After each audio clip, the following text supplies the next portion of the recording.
दोस्तों class 12 chemistry की इस प्यारी सी वीडियो में आप सभी दोस्तों का बहुत बहुत स्वागत है। तो दोस्तों आज की जो वीडियो है, आज से हम क्लास 12 केमिस्ट्री के अंदर चैप्टर नंबर 2 स्टार्ट करने वाले हैं। चैप्टर नंबर 2 दोस्तों, जिसका नाम है विलयन, जिसको इंग्लिश में ना हम बोलते हैं सॉल्यूशन। क्या बात है सर, सॉल्यूशन विलयन, ये जो टॉपिक है आज हम स्टार्ट करेंगे। इस पूरी की पूरी यूनिट में मेरे भाई हमें विलयन से संबंधित चीजों को पढ़ना है। आज के बाद आप अपने घर में अनुभव करोगे, आज के बाद आप अपने घर में अनुभव कर पाओगे कि जो कड़ी होती है वो कौन सा विलयन होता है, जल होता है वो कौन सा विलयन होता है, मठा होता है वो कौन सा विलयन होता है, घर में अचार जो है ना वो कौन सा विलयन, सारा कुछ आप आज से अनुभव करने लगोगे। तो बड़े धमाकेदार तरीके से दोस्तों ये टॉपिक चलने वाला है और कंटिन्यू आपको सीरीज प्रोवाइड कराई जा रही है। दोस्तों बिल्कुल आपको बहुत अच्छे से पढ़ाया जा रहा है, कोई चीज आपसे मिस नहीं करवाई जा रही है, बहुत अच्छे से आपको पढ़ाया जा रहा है। तो बहुत अच्छे से आपको पढ़ना है। यदि आपको बोर्ड 2023 के लिए अच्छा परसेंटेज बनाना है, अच्छा अपना जो कद है ऊपर रखना है, तो बिल्कुल हमसे जुड़े रहिए और कंटिन्यू बिल्कुल पढ़ते रहिए। दोस्तों फर्स्ट यूनिट हमारी कंप्लीट हो चुकी है, उसके ऑब्जेक्टिव क्वेश्चन है 1-2 दिन में आपको प्रोवाइड करा दिए जाएंगे। आप ऑब्जेक्टिव क्वेश्चन कंप्लीट कर लेना और आज से हम यूनिट 2 स्टार्ट कर रहे हैं। ठीक है, चलो स्टार्ट करते हैं बिना देरी किए। तो दोस्तों चैप्टर 2 जिसका नाम है विलयन, जिसको इंग्लिश में बोलते हैं सॉल्यूशन। तो मेरे भाई पहला हमारा क्वेश्चन यही आपसे उठता है कि ये सर विलयन क्या चीज होती है, ये विलयन है क्या। तो मेरे भाई आपको बता देता हूं, दो या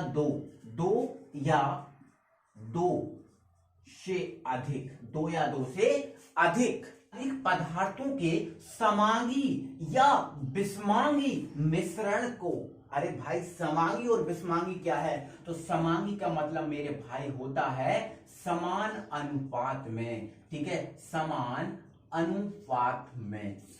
अनुपात में। और मेरे भाई जो विषमांगी होता है, इस विषमांगी का मतलब होता है असमान अनुपात में।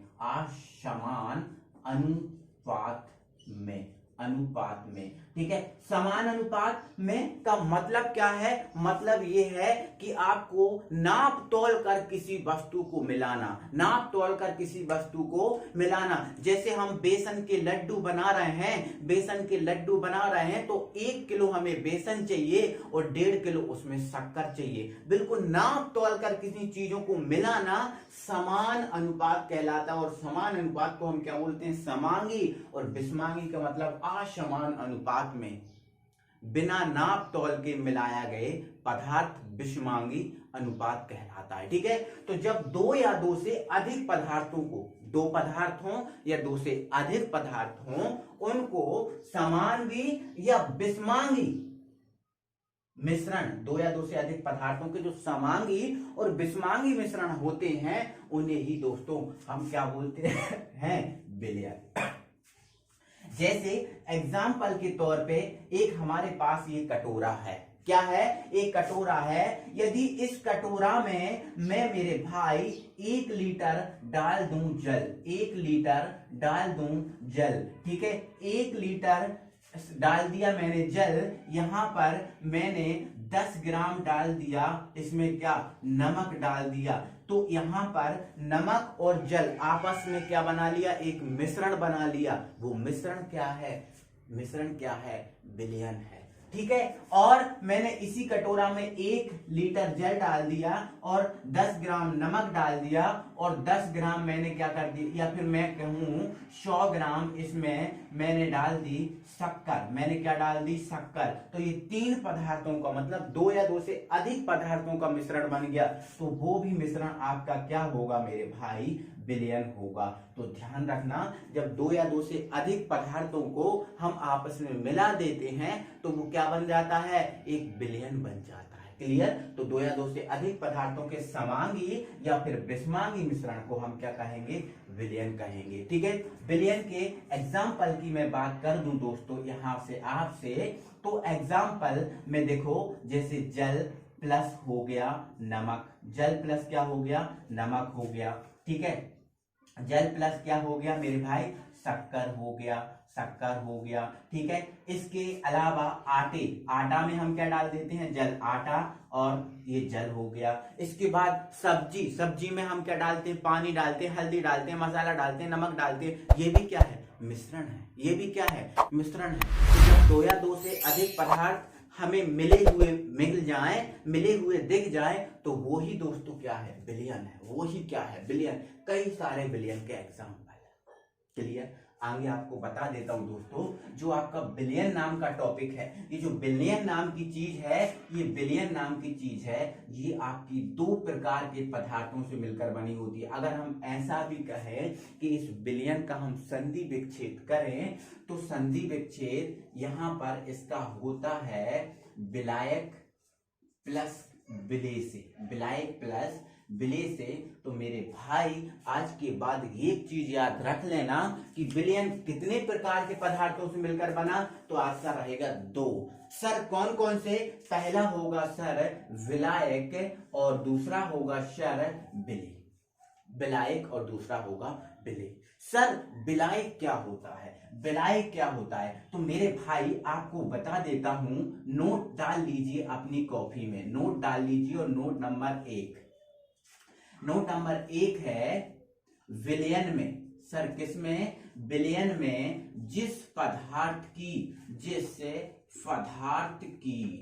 पदार्थ की मात्रा, सर क्या, मात्रा अधिक होती है, अधिक होती है, ठीक है, होती है, उसे विलायक कहते हैं। सर क्या बोलते हैं सर, उसे विलायक कहते हैं, उसे विलायक कहते हैं। आई होप समझ गए होंगे। जैसे मैंने इस कटोरे में 1 लीटर जल डाला, 10 ग्राम नमक डाला, 10 ग्राम नमक डाला, 1 लीटर जल और 10 ग्राम मैंने क्या डाल दिया, नमक डाल दिया। यहां पर शक्कर नहीं है मान लो, हटा दिया भी। 1 लीटर जल और 10 ग्राम नमक, तो इन दोनों में बताओ मेरे भाई किसकी मात्रा ज्यादा है, तो आप कहोगे सर 1 लीटर जल की मात्रा ज्यादा है। तो यहाँ पर जो विलायक है वो क्या है, सर जल है। जल क्या है सर, यहाँ पर विलायक है। क्या है मेरे भाई, विलायक है। क्लियर हो चुका है। ठीक है, विलयन में जिस भी पदार्थ की मात्रा अधिक होती है उसे ना हम क्या बोलते हैं, विलायक बोलते हैं। क्या बोलते हैं सर, विलायक बोलते हैं। क्लियर। चलो नोट नंबर 2, नोट नंबर 2, विलयन में जिस पदार्थ की मात्रा कम होती है उसे सर विलेय बोलते हैं। क्या बोलते हैं, विलेय। ठीक हुआ ना, समझ में आपको आ गया। विलयन में जिस भी पदार्थ की मात्रा कम होती है उसे हम क्या बोलते हैं, विलेय, और ज्यादा मात्रा वाला क्या, विलायक। जैसे मेरे भाई मैंने यहाँ पर देखो इस कटोरे में 1 लीटर जल, मतलब जल की मात्रा ज्यादा थी तो वो क्या था, विलायक था, और नमक की मात्रा यहाँ पर कम थी तो नमक मेरे भाई यहाँ पर क्या है, विलेय है। क्या है, विलेय है। ठीक है, तो इतना समझ गए ना, ज्यादा मात्रा विलायक और कम मात्रा विलेय। विलयन कितने पदार्थों से मिलकर बना होता है, विलेय और विलायक, विलेय और विलायक। ठीक है, यदि यहाँ पर आप बोलोगे कि सर यदि 2 से अधिक पदार्थ हुए तो फिर कौन विलेय कौन विलायक, तो देखो यहाँ पर जैसे मान के चलो मैंने यहाँ पर 100 ग्राम शक्कर भी डाल दी, 100 ग्राम क्या डाल दी मैंने यहाँ पर, शक्कर भी डाल दी। तो यहाँ पर अब विलेय 2 हैं, एक नमक है और एक शक्कर है, एक नमक और एक शक्कर।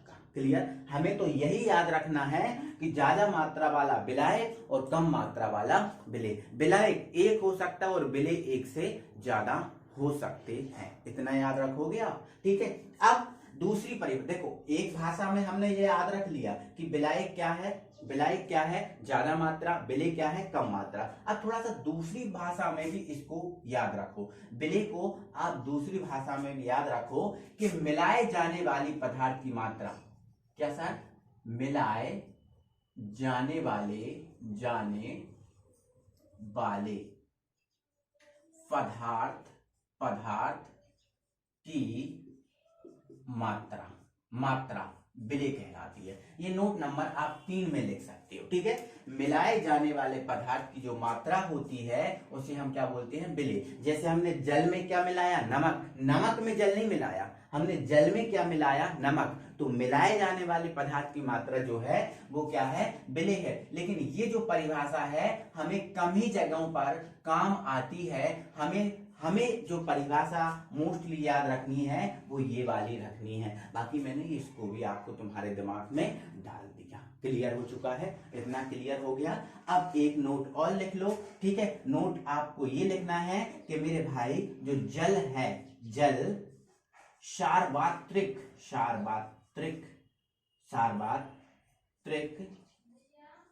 विलायक होता है। नोट लगा के लिख लेना, जल सार्वत्रिक विलायक होता है, ठीक है। मतलब कहने का मतलब ये है दोस्तों, जो जल है वो सबको गला देता है। देखो हमारे जल कितना काम आता है, जल हमारे कितना काम आता है। कुछ हुआ जल से धो लो, कुछ हुआ पानी से धो लो, कुछ हुआ ये कर लो पानी से कर लो, पानी से कर लो, ये हुआ वो हुआ, सब पानी से कर लो, सब पानी से कर लो। मतलब कहने का मतलब जल सार्वत्रिक विलायक है, जल कभी विलेय नहीं बनता। जल जो है ना कभी विलेय नहीं बनता। कहने का मतलब ये है जल जो हमेशा रहेगा वो विलायक के रूप में रहेगा। ये अपने माइंड में चीज को बिठा कर लिख लेना, ठीक है। जल हमेशा किसके रूप में रहेगा सर, विलायक के रूप में रहेगा। जल क्या है, एक सार्वत्रिक विलायक है। ये पॉइंट अपने दिमाग में हमेशा फीड करके रख लो। जल क्या है, सार्वत्रिक विलायक है। जल कभी विलेय के रूप में नहीं रहता मेरे भाई, ठीक है। इतना आप समझ गए, ठीक है। तो हमने समझ लिया विलयन क्या है, 2 या 2 से अधिक पदार्थों का मिश्रण, ठीक है। हम डायरेक्ट बोल सकते हैं, जैसे किसी ने बोला विलयन क्या है, हम डायरेक्ट बोल सकते हैं 2 या 2 से अधिक पदार्थों का मिश्रण विलयन है। अच्छे से बोलना है, 2 या 2 से अधिक पदार्थों के समांगी या विषमांगी मिश्रण को विलयन कहते हैं। विलयन किनके पदार्थ से मिलकर बना होता है, 2, विलेय और विलायक। विलायक क्या है, अधिक मात्रा, विलेय क्या है, कम मात्रा। एग्जाम्पल कई बना लो, सब्जी, कड़ी, मठा, ठीक है। ये सब क्या है, विलायक है। सॉरी सब क्या है, विलयन है। सब क्या है, विलयन है। बहुत सारे विलयन है। तो अब दोस्तों हम क्या करने वाले हैं, जो विलयन है इस विलयन का हम वर्गीकरण कर रहे हैं, ठीक है। चलो देखते हैं विलयन का वर्गीकरण। तो दोस्तों विलयनों के जो विलयन है इस विलयन के वर्गीकरण पे हम बात करने वाले हैं। और विलयन का वर्गीकरण दोस्तों हम 2 प्रकार से करेंगे। पहला जो है ना विलेय और विलायक के आधार पर करेंगे, और दूसरा दोस्तों हम करेंगे सांद्रता के आधार पर। किसके, सांद्रता के आधार पर। तो पहला जो वर्गीकरण है दोस्तों वो हम विलेय और विलायक के आधार पर कर रहे हैं। मतलब विलेय और विलायक के आधार पर जो विलयन है वो कितने टाइप के होते हैं उन पे हम बात करने वाले हैं, ठीक है। तो देखो विलेय और विलायक के आधार पर दोस्तों अगर बात करें विलयन की, तो मोस्टली विलयन हमारे 3 ही टाइप। कितने टाइप के सर, 3 ही टाइप के होते हैं। पहला हमारा जो है ना वो होता है हमारा गैसीय विलयन, और दूसरा हमारा होता है द्रवीय विलयन, और तीसरा हमारा दोस्तों होता है वो है हमारा ठोसीय विलयन। 3 ही टाइप के हैं हमारे, किस आधार पर, विलेय और विलायक के आधार पर। बट आगे आपका दोस्तों ये क्वेश्चन है, देखो विलयन हमारे 3 है, गैसीय, द्रवीय और ठोसीय। आगे दोस्तों ये है कि जो आपका गैसीय विलयन है, ये गैसीय विलयन भी आगे जाके आपका 3 प्रकार का होता है। गैस का गैस में, गैस का द्रव में, गैस का ठोस में, ठीक है। इसी प्रकार द्रवीय जो विलयन है ये भी आपका 3 टाइप का होता है, और ठोसीय विलयन भी आगे आपका कितने टाइप का, 3 टाइप का। इस टाइप से टोटल जो विलयन होते हैं वो आपके कितने टाइप के होते हैं मेरे भाई, 9 टाइप के, 9 प्रकार के विलयन होते हैं।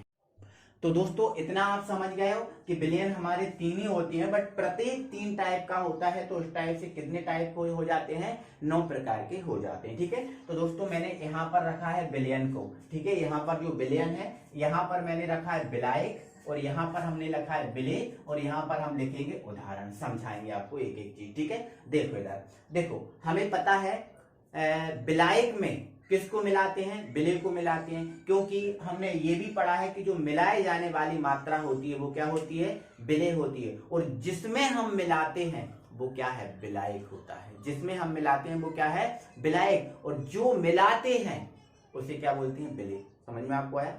मैंने क्या बोला कि जिसे हम मिलाएंगे वो विलेय और जिसमें मिलाएंगे वो क्या है, विलायक। हमने अब भी आपको समझाया, ज्यादा मात्रा में कम मात्रा को मिलाएंगे और ज्यादा मात्रा क्या है, विलायक, कम मात्रा क्या है, विलेय। तो ये विलायक और ये क्या है, विलेय। ठीक है, चलो तो गैसीय विलयन पे बात कर रहे हैं और गैसीय विलयन में हमारा पहला है गैस और यहाँ भी क्या है, गैस। मतलब गैस में गैस का विलयन, इसको पढ़ेंगे कैसे, देखो इसमें इसको मिलाएंगे, इसमें इसको मिलाएंगे तो इसको पढ़ेंगे क्या, गैस में गैस का विलयन, गैस में गैस का विलयन, यही पढ़ेंगे। तो जब दोस्तों गैस में जब हम गैस को मिलाते हैं तो क्या बनता है, आप बताओ।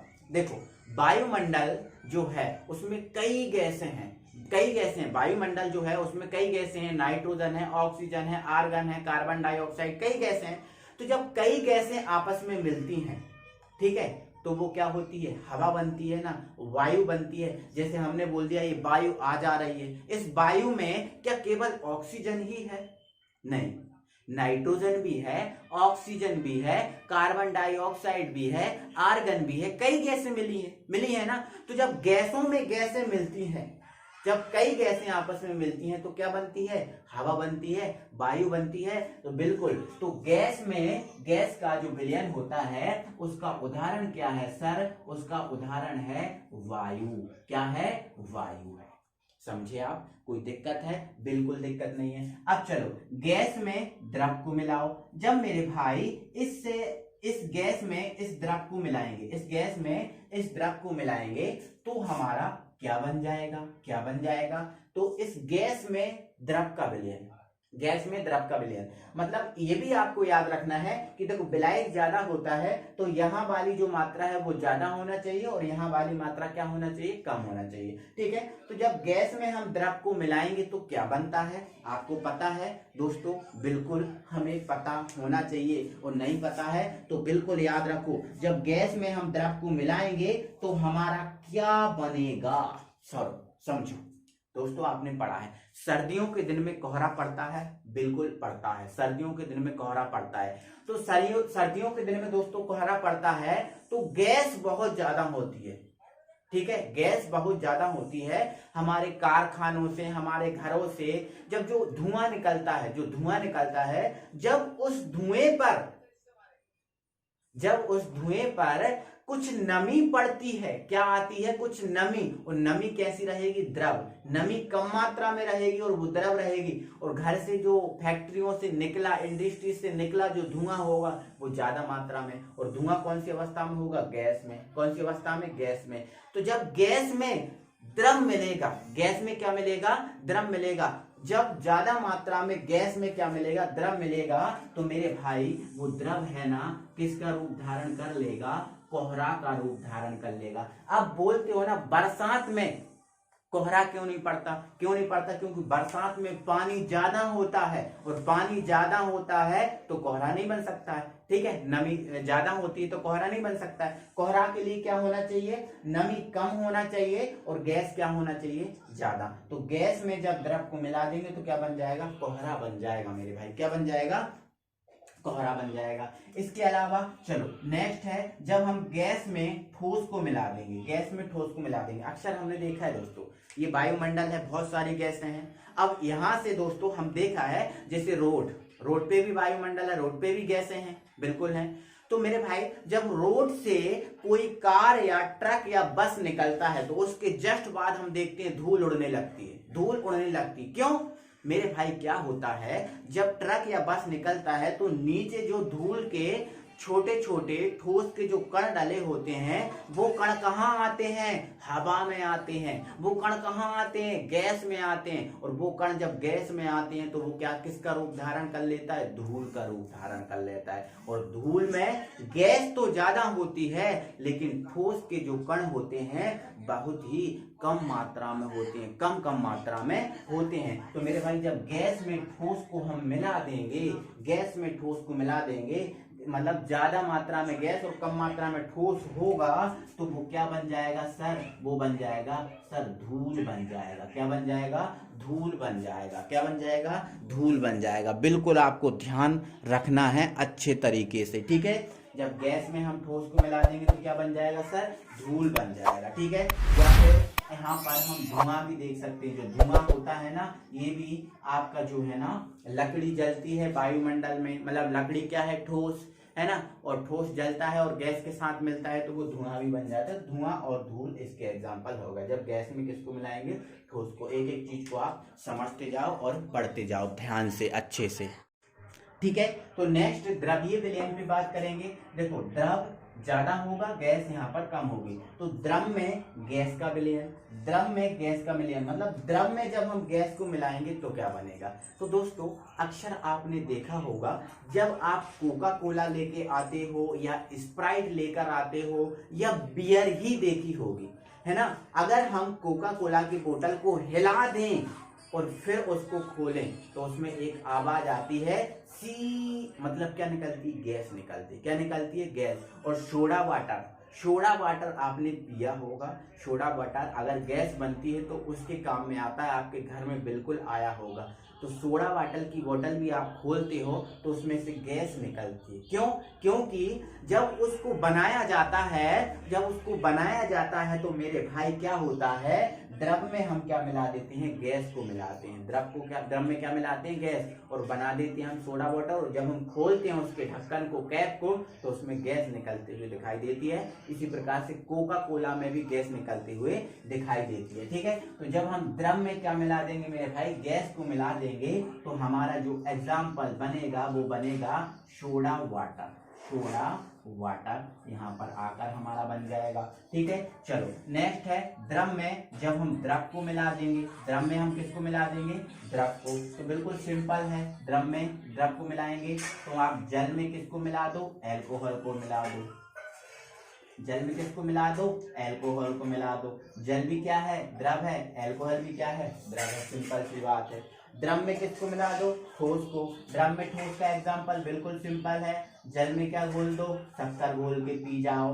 ठीक है, जल में आप नमक घोल के पी जाओ। सिंपल सी बात है, नमक घोल के कोई नहीं पिएगा, शक्कर जरूर पी जाएंगे। ठीक है ना। ठीक है, तो जल में अब क्या कर दो, ठोस घोल दोगे तो वो जल प्लस शक्कर, जल प्लस नमक, ये बन जाएंगे। क्लियर। तो द्रव में ठोस का उदाहरण क्या है, जल प्लस शक्कर, जल प्लस नमक। तो ये उदाहरण याद रखना बहुत अच्छे से, आपसे पूछ लिया जाता है। गैस में गैस का उदाहरण क्या है, तो आपका आंसर रहेगा वायु। आपसे पूछ लिया जाए कि द्रव में गैस का उदाहरण क्या है, तो द्रव में गैस का उदाहरण क्या है, सोडा वाटर है। क्या है सर, सोडा वाटर है। ठीक है, और द्रव में द्रव का क्या है, तो जल प्लस एल्कोहल। इसके अलावा आपका जो दूध होता है, दूध भी क्या है मेरे भाई, द्रव का द्रव में उदाहरण। आप जानते नहीं हो, जो दूध है वो दो प्रकार के पदार्थों से मिलकर बना होता है।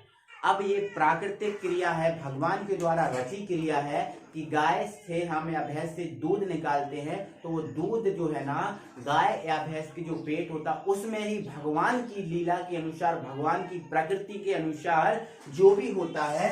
लेकिन इस दूध में दो पदार्थ होते हैं, जिसमें एक होता है बसा और दूसरा होता है जल, या फिर हम जल और बसा कह सकते हैं। हम जब मठा निकालते हैं, मठा बनाते हैं, तो हम देखते हैं मठा बनाते समय मठा जो है ना वो अलग हो जाता है ना। या फिर हम ऐसा कहें, जो मक्खन होता है, उस मक्खन से जब हम मठा बनाते हैं तो हमें दो प्रकार के पदार्थ मिलते हैं। एक हमें मिलता है मठा और दूसरा प्रकार का पदार्थ हमें मिल जाता है क्या, घी मिल जाता है। क्या मिल जाता है, घी। मतलब घी में क्या होता है, बसा, और जो मठा है उसमें क्या है, जल। मतलब आपका दूध भी कितने प्रकार के पदार्थ से मिलकर बना, दो, जल और बसा। ठीक है, तो द्रव का द्रव में क्या हो गया सर, दूध भी हो गया। ठीक है, चलो अब आ जाते हैं हम ठोसीय विलयन पर। तो ठोसीय विलयन सर हमारे कितने टाइप के हैं, 3 टाइप के। ठोस में गैस, सर ठोस में जब हम गैस मिलाएंगे, ठीक है, ठोस में हम क्या मिलाएंगे, गैस। मतलब ठोस क्या होना चाहिए, ज्यादा, और गैस क्या होना चाहिए, कम होना चाहिए। ठीक है, चलो समझो इधर। ठीक है, समझो इधर। जैसे मेरे भाई, मेरे पास एक क्या है, फॉर्म है। मेरे पास क्या है, ये फॉर्म का टुकड़ा है एक। अभी मेरे पास फॉर्म तो अवेलेबल नहीं है। मान लो एक एग्जांपल के लिए बता रहा हूं, ये क्या है, फॉर्म है। क्या है, फॉर्म है।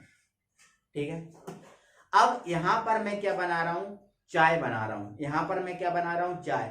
तो चाय की जो गैस निकलेगी, चाय में से जो वाष्प निकलेगी, अगर यहाँ फोम रखा हुआ है ऊपर, तो वो वाष्प को पूरा ये क्या कर लेगा, आकर्षित कर लेगा, पूरा क्या कर लेगा, आकर्षित कर लेगा। अब आकर्षित कर लेगा तो इस फोम के अंदर क्या है, एक तो फोम खुद ठोस है और इसके अंदर कौन भरी हुई है, गैस। तो गैस और ठोस आपस में मिल गए ना, तो ये पूरा जो पदार्थ है अब क्या कहलाएगा, अब क्या कहलाएगा, ठोस में गैस का विलयन। समझ गए ना। या फिर हम ऐसा कहें कि जब हाइड्रोजन, जो हाइड्रोजन है और एक पैलेडियम धातु होती है, तो जो पैलेडियम धातु है वो हाइड्रोजन को क्या कर लेती है, हाइड्रोजन गैस को क्या कर लेती है, आकर्षित कर लेती है। तो यहां से हम इसका ये भी लिख सकते हैं, हाइड्रोजन H2 गैस का पैलेडियम धातु द्वारा अवशोषण। समझ गए ना, कोई दिक्कत। चलो नेक्स्ट है ठोस में द्रव का। अब ठोस में द्रव का क्या हो सकता है, ठोस में द्रव का बिल्कुल सिंपल है। जैसे हम सोडियम को मिट्टी के तेल में रखते हैं, सोडियम को मिट्टी के तेल में रख दिया ना, ठीक है, तो मिट्टी का तेल क्या है, द्रव है, और सोडियम क्या है, ठोस है। तो ज्यादा मात्रा हो गई, कम मात्रा हो गई, ठीक है। तो हम ऐसा भी बोल सकते हैं, ठीक है, सोडियम प्लस मरकरी भी बोल सकते हैं, सोडियम प्लस मरकरी बोल सकते हैं, ठीक है। जिंक प्लस मरकरी बोल सकते हैं, ठीक है। और यहां से हम सोडियम प्लस मिट्टी का तेल, ये भी हम बोल सकते हैं, ठीक है। इतना आपको क्लियर हुआ मेरे भाई। आगे बढ़ाऊं मैं चीजों को, बिल्कुल ठीक है। अब हम देखते हैं ठोस का ठोस में। तो दोस्तों मिश्र धातु, अक्सर आपने देखा होगा जो मिश्र धातु हैं, मिश्र धातु तो ठोस के ठोस में ही मिलाकर बनाई जाती है ना। जैसे मान के चलो कॉपर में जिंक मिला दिया, कॉपर में टिन मिला दिया, ये दोनों धातुएं क्या है, ठोस। धातु जब आपस में मिलती है तो मिश्र धातु बनती है ना। तो ठोस का ठोस में उदाहरण का सबसे बेस्ट एग्जांपल क्या है, मिश्र धातु, ठीक है। जैसे कॉपर प्लस जिंक, ठीक है, क्या बन जाएगा, पीतल बन जाएगा, ठीक है, पीतल बन जाएगा, ठीक है। कॉपर प्लस टिन, ठीक है, क्या बन जाएगा, कांसा बन जाएगा। इस टाइप से ये मिश्र धातु, जितनी सारी मिश्र धातु हैं वो ठोस में उदाहरण पर बात करेंगी, ठीक है दोस्तों। इतना आपको समझ में आपको आ गया कि नहीं आया। तो दोस्तों बिल्कुल आपको याद रखना है, इस टाइप से आपका एग्जाम्पल में पूछ सकता है। ये विलय और विलायक के आधार पर विलयन 3 ही होते हैं, बट प्रत्येक 3 का होता है तो 9 होते हैं। आपसे पूछ लिया जाए कि बताओ साहब गैस में ठोस का विलयन क्या कहलाएगा, गैस में ठोस। अब ये वर्ड भी समझो आप, उसने क्या बोला, गैस में ठोस, मतलब गैस में ठोस को मिलाया तो गैस ज्यादा होगी, और ज्यादा होगी मतलब गैस क्या होगा, विलायक, और ठोस कम होगा मतलब ठोस कम होगा तो वो क्या होगा, विलय, ठीक है। तो भाषा को भी समझो, जैसे उसने बोल दिया द्रव में ठोस, तो द्रव ज्यादा है और ठोस कम है, क्योंकि द्रव विलायक होगा और ठोस विलय होगा। तो आपसे पूछ लिया जाता है, ठीक है, कि ठोस का ठोस में उदाहरण क्या है, तो आपका आंसर रहेगा मिश्र धातु। आपसे पूछ लिया जाए कि गैस में द्रव का उदाहरण क्या है, तो गैस में द्रव का क्या है, कोहरा है, ठीक है। गैस में ठोस का क्या है, तो धूल धुआं, ठीक है। तो इस टाइप से आपका ये बहुत अच्छे से इस चीज को याद रखना, ये इंपॉर्टेंट चीज है, मैं बोल रहा हूँ इंपॉर्टेंट चीज है। और विलयन में मैंने जितना आपको पढ़ाया, सबसे पहले तो आप ये बताओ कि आपको पूरा समझ में आ गया, कहीं कुछ बाकी तो नहीं रहा, कहीं कोई प्रॉब्लम तो नहीं रही कि आप कोई डाउट में रहो हो कि सर हमें ये चीज समझ में नहीं मेरे भाई, ऐसा नहीं बिल्कुल करना, बिल्कुल हर एक चीज को आपको समझना है, क्लियर करना है, ठीक है। तो दोस्तों आज हम लोग है ना, हम इतना ही रहने दे रहे हैं। फर्स्ट पार्ट है, पूरा अच्छे से समझ लो, फिर आगे हम चीजों को बढ़ाएंगे, ठीक है। तो वीडियो अच्छा लगे, बिल्कुल अभी तक आपने लाइक नहीं किया तो बिल्कुल धड़ाके से लाइक ठोक दो, लाल बटन को काला कर दो, और अपने सभी फ्रेंड सर्कल में वीडियो शेयर कर दो। लाल बटन को काला पहले से ही कर दिया तो फिर मत करियो भैया, ठीक है, नहीं तो फिर काले से लाल हो जाएगा, ठीक है ना। चलो तो मिलते हैं अगली वीडियो में, thank you very much, tata bye bye, खुश रहो, मस्त रहो।